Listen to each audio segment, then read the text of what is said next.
नमस्कार, आदाब, सत श्री अकाल, जय भीम, जोहार। मेरा नाम है नवीन कुमार। अगर तुलसीदास और रामचरितमानस पर बात करके आपका दिल भर गया हो तो गरीबी, अमीरी, महंगाई जैसी बोरिंग चीजों पर भी बात कर लें, क्योंकि खाते तो सब रोटी ही है ना। ये अलग बात है कि अडानी साहब इटालियन पिज्जा खाते होंगे और इंदर मेघवाल की अम्मा बाजरे की रोटी खाती होंगी, लेकिन इटालियन पिज्जा और बाजरे की रोटी के बीच जब लाखों करोड़ का फासला हो जाए तो क्या किया जाए। चलिए जरा इस फासले का मतलब समझने की कोशिश करते हैं। राहुल गांधी बेकार में ही नोटबंदी और जीएसटी को गाली देते रहते हैं। इसके असली फायदे अब समझ में आ रहे हैं।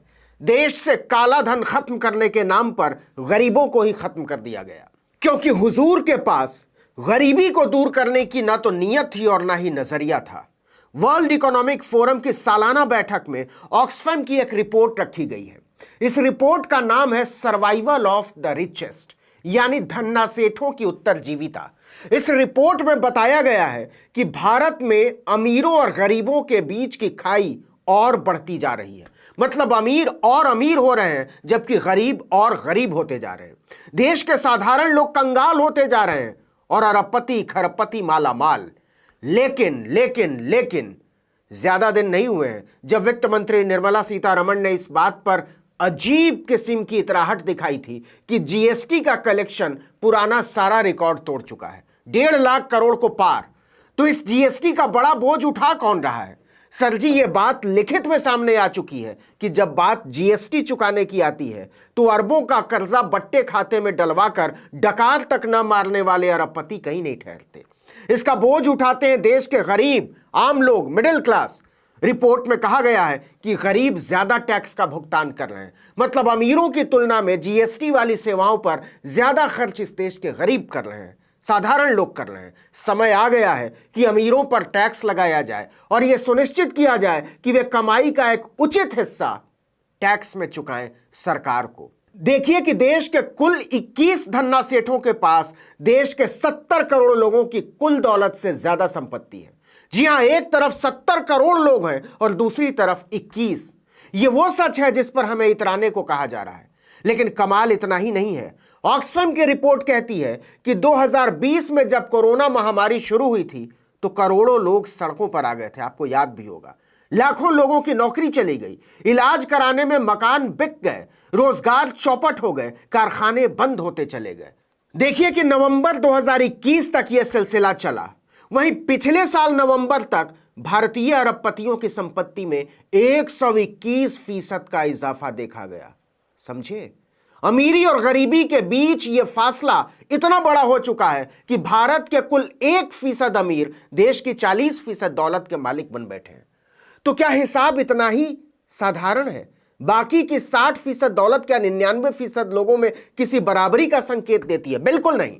आपको अजीब लगेगा, दुख होगा, ठेस लगेगी, लेकिन यह एक हिला देने वाली हकीकत है कि देश की 50% यानी आधी जनसंख्या के पास कुल मिलाकर देश की केवल 3% संपत्ति बची है। जी हां, केवल 3%।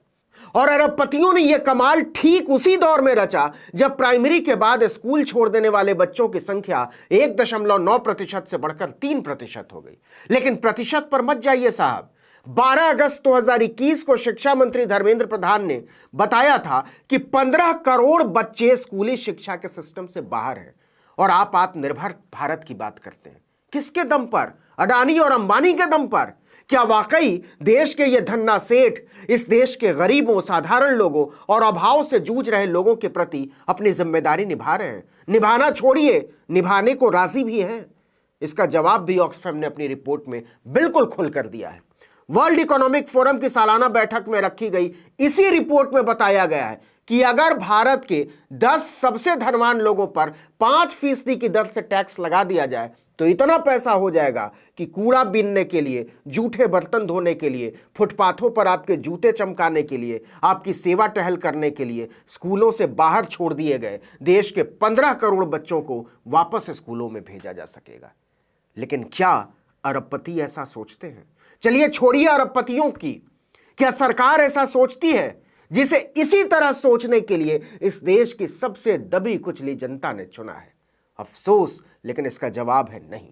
चलिए छोड़िए सारे धन्ना सेठों को, सिर्फ अडानी की बात कर लेते हैं। और यह बात भी ऑक्सफैम ने अपनी ही रिपोर्ट में की है।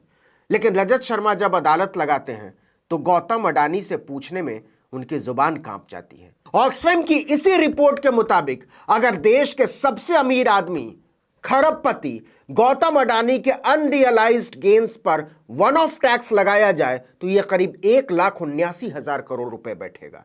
इतनी रकम से देश में एक साल के लिए 50 लाख प्राइमरी शिक्षकों से ज्यादा होनहार नौजवानों को नौकरी पर रखा जा सकता है। इस देश में स्कूल भी हैं, पढ़ाने वाले भी हैं, पढ़ने वाले भी हैं, लेकिन अगर कुछ नहीं है तो देश की सत्ता और खरबपतियों के गठजोड़ की इस मुल्क को बदलने की नीयत।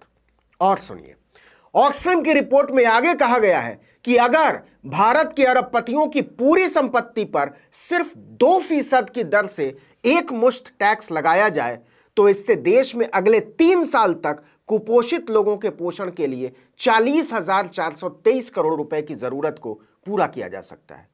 आगे सुनिए, अगर देश के 10 सबसे अमीर अरबपतियों पर केवल 5% का एक मुश्त टैक्स लगाया जाए तो इससे 1,37,000 करोड़ रुपए आ सकते हैं। और देश के स्वास्थ्य मंत्रालय का 22-23 का कुल बजट जानते हैं कितना? 86,200 करोड़।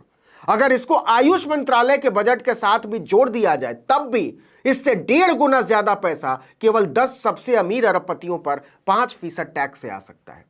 तो क्या यह स्थिति केवल भारत में है और दुनिया में सब ठीक चल रहा है, संतुलन बरकरार है? तो ऑक्सफैम की रिपोर्ट इसका भी जवाब देती है।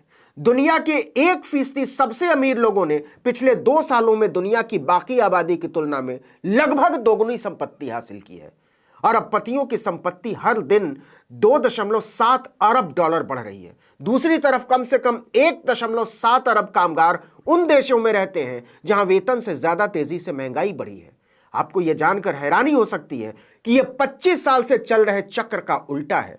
चौथाई सदी में पहली बार हुआ है कि एक तरफ तो अमीरी इस तेजी से बढ़ी है और दूसरी तरफ उतनी ही तेजी से गरीबी। ऑक्सफैम इंडिया के सीईओ अमिताभ बेहर ने कहा कि भारत के हाशिए पर पड़े लोगों, दलित, आदिवासी, मुस्लिम महिलाएं और अनौपचारिक क्षेत्र के कामगार एक ऐसे दुष्चक्र में फंसे हुए हैं जिसको बाहर निकालने की नीयत न सरकार में नजर आती है न धन्ना सेठों में। और इसी को हम और आप विकास कहते हैं। इस वीडियो में इतना ही, लेकिन अगर आपने आर्टिकल 19 इंडिया को अब तक सब्सक्राइब नहीं किया है तो फौरन कर लीजिए, बेल आइकॉन दबाइए, घंटी जैसी आकृति, लाइक कीजिए और कमेंट करके बताइए हमारा वीडियो आपको कैसा लगा। यूट्यूब पर देख रहे तो हमारे चैनल को सब्सक्राइब कर लीजिए, फेसबुक पर देख रहे तो हमारे पेज को लाइक कीजिए, इंस्टाग्राम पर हमें फॉलो कीजिए और हमारा ट्विटर हैंडल है article19_India और मेरा ट्विटर हैंडल है नवीन जर्नलिस्ट। आप मुझे भी फॉलो कर सकते हैं। नमस्कार।